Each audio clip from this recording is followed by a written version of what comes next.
Hey, what is going on, guys? I hope you guys are having a great New Year's. Happy New Year's from me, TCPixel. I wanted to talk about my thoughts on Nintendo of 2015, the products they released, the decisions they made, and stuff that happened within the year. So starting off, let's take a look at the new 3DS XL. They just released that at the beginning of the year. It was an upgraded version of the regular 3DS XL. It included a new C stick, it included a couple new buttons, it was faster, which is what I think caught a lot of people's attention, such as myself. I'm a tech enthusiast. When I hear faster, I think better. They also made the 3D much better and actually usable now. It's an overall good system. The thing is, they made another 3DS along with it with interchangeable cover plates in the smaller form factor, and they chose not to release it in the West because they didn't think the market was ready for it, although everybody in the West did want it. But we did eventually get it later in the year in an Animal Crossing bundle, and there's still no interchangeable plates. What the heck, Nintendo? Next up, looking at Amiibo. Amiibo is kind of a funny thing. It blew up. I mean, blew up. People were going in and buying rare Amiibo just for the money. Some people were buying them for the joy, like myself, and collecting them. But Nintendo has released so many plastic figures, it is insane. We have cards now, we have figures from Animal Crossing, Smash Brothers, Shovel Knight, so many different series. They can be used in Yoshi's Woolly World, Super Mario Maker, Hyrule Warriors, Mario Kart, Mario Party 10. It is crazy though. They blew up and they died down in 1 year. Amiibo also got a little deal with Skylanders, and a Bowser and Donkey Kong were made in the new Skylanders Superchargers, which was pretty crazy. Now we're kind of waiting on a free-to-play Amiibo game, which would be really nice. Now looking at some individual games here, Majoras Mask 3DS came along with the new 3DS XL, or there was released a Majora's Mask limited edition, which just flew off the shelves insanely fast. People couldn't even get the product. I couldn't even get the product myself. It was ridiculous. The game itself was great. It did utilize the new 3DS's controls and the speed improvements, which was awesome.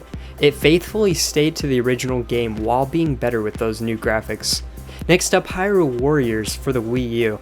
This is kind of a sticky game because it got put into a weird place. So this game came out and it was pretty good for people like myself who'd never played a Dynasty Warriors game, which was what it was based upon. But it had big expectations.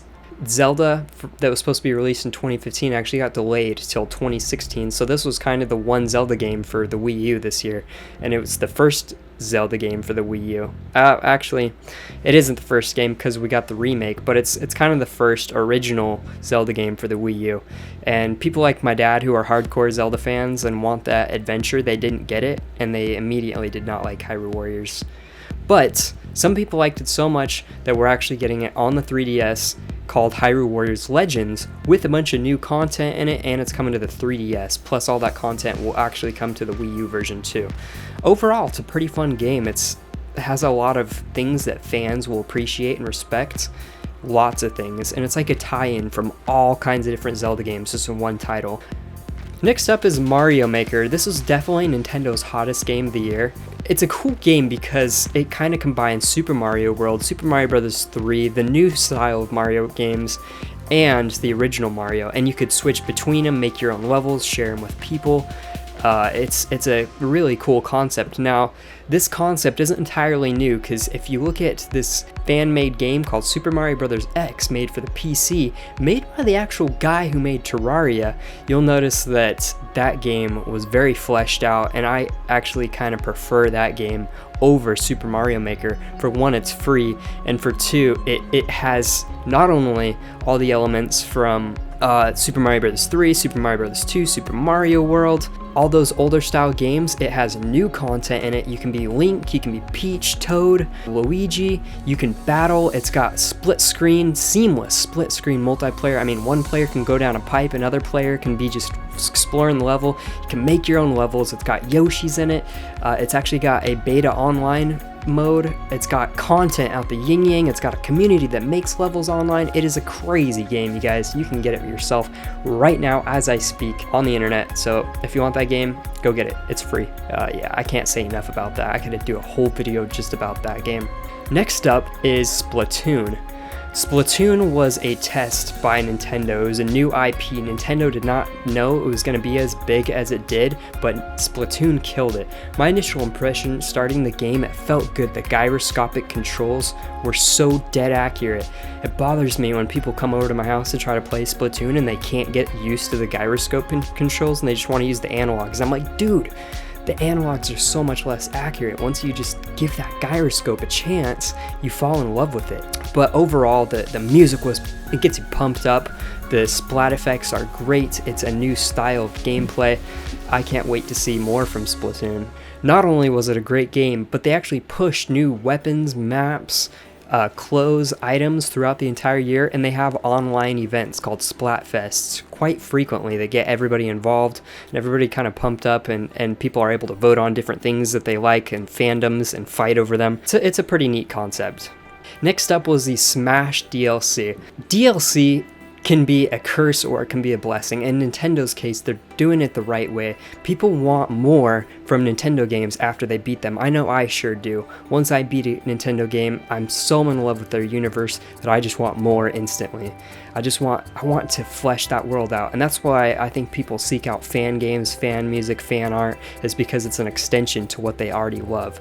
But we're getting DLC in their different games like Mario Kart and Smash Brothers. And for Smash Brothers, they even did a ballot that let people vote on characters that they wanted to be put into the game.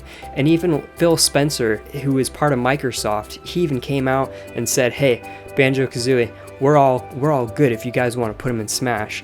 Yeah, it might have been a little bit of marketing on Microsoft's part, but the fact that they were allowing that was giving people like me who love Banjo-Kazooie hope to actually see that character who belongs in the Nintendo universe in a Nintendo game again. But unfortunately, that ballot was such a belly flop. We ended up getting Cloud and some other chick and some other chick that I don't even know. Out of everybody, King K. Rool, Banjo-Kazooie, Shovel Knight, just all these amazing characters. We get characters that I couldn't care less about. Yes, you guys, I am very salty about it.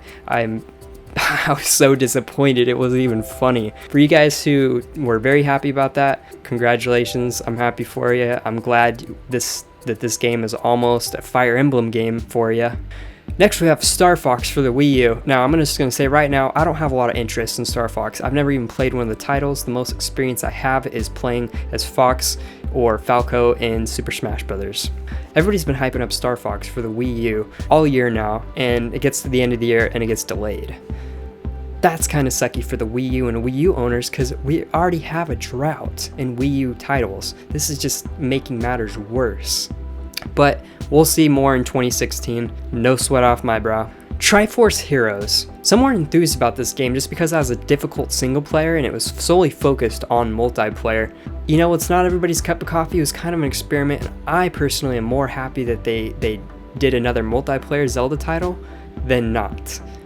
It's a fun game. Being able to pick out your outfits in Zelda, even though you're limited to 3 most of the time, it's still a good feeling of customization. And just a single color change like that can change a lot about the game. And in Triforce Heroes, there are so many costumes.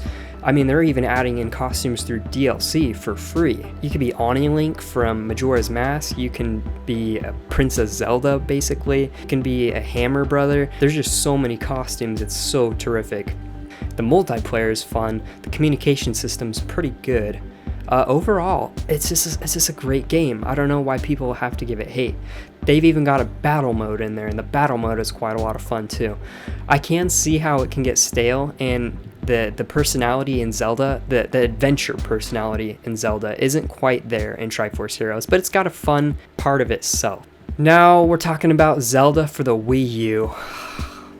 I don't know why. Why did they give us that little clip, that little trailer, and then they must have realized that they're going to be doing something with it on the NX, and they're going to try to take advantage of that. So they delayed it to be able to implement features into the NX. I don't know, that's just me, just kind of thinking about things here.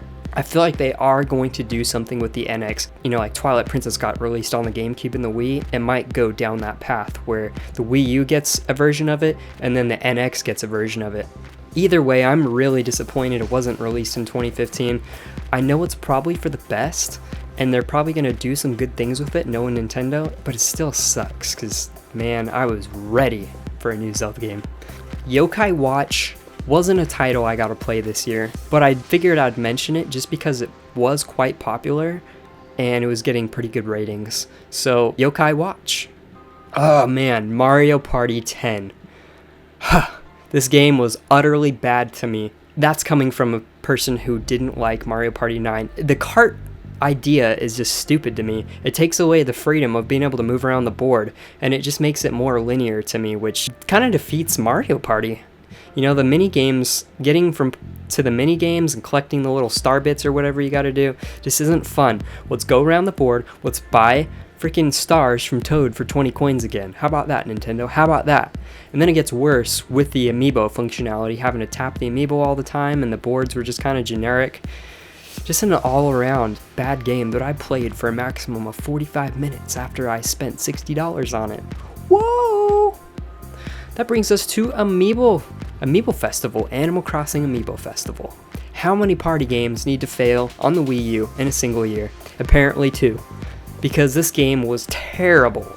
The reviews all over the place were bad. People were saying you couldn't give the game to them for free because it was so bad and so boring. Chad Tronic made a freaking funny video about Animal Crossing Amiibo Festival, which was kind of my first exposure to the game. I still haven't played it, and after hearing what I've heard, no chance am I going to play that game. If it got cheap enough, I'd maybe buy it just for the Amiibo. Yoshi's Woolly World is a game that looks fantastic. It has multiplayer in it, and the Amiibo that it launched with are really cool, but it's again a game I did not get to play. Being a broke college student, I actually had to sell my Wii U just to be able to keep afloat in this world, and that was at the time that game released, which I did not get to experience. It is my fault for not going to my friend's house and playing it with my friend. Sorry, Anna.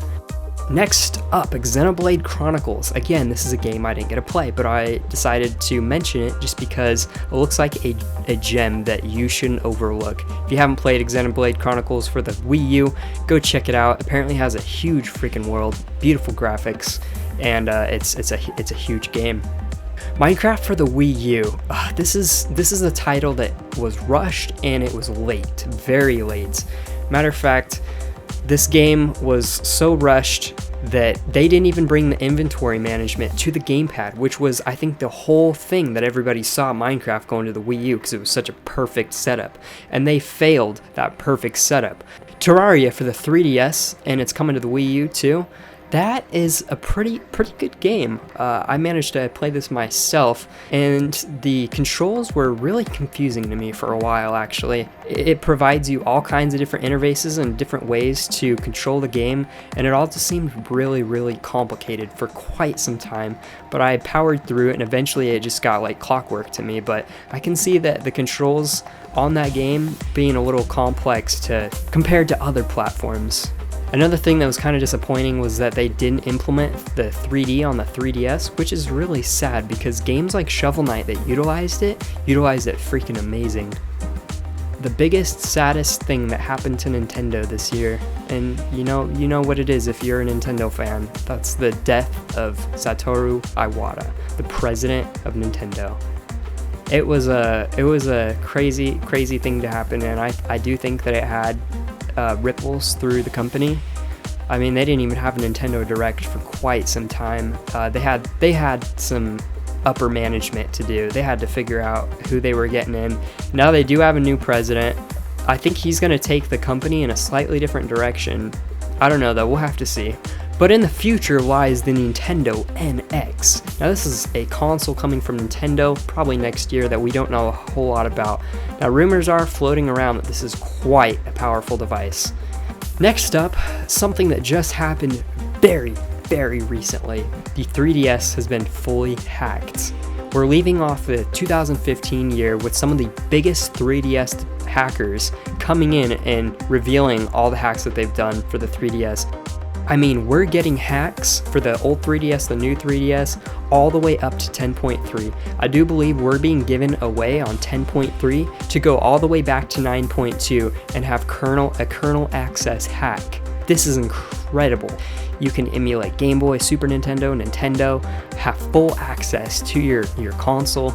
There's custom firmwares going around. 2016 is definitely going to be a good year for the 3DS modding community. 2016 should have some great titles, and hopefully the Nintendo NX comes out. Super excited about Zelda and whatever Nintendo has to offer for that year. Thank you guys so much for listening in on this Nintendo 2015 recap of my thoughts. Please like it up, subscribe it up, guys. Happy New Year's again. Thank you so much for the awesome year that you've participated in, and we've gone from 0 subscribers at the beginning of the year all the way to over 800. Absolutely incredible, you guys. Thank you so freaking much. Let's go into the year of 2016 strong, hopeful. Let's get big, let's grow strong, let's get our community pumping. Thank you so much, you guys. Peace out.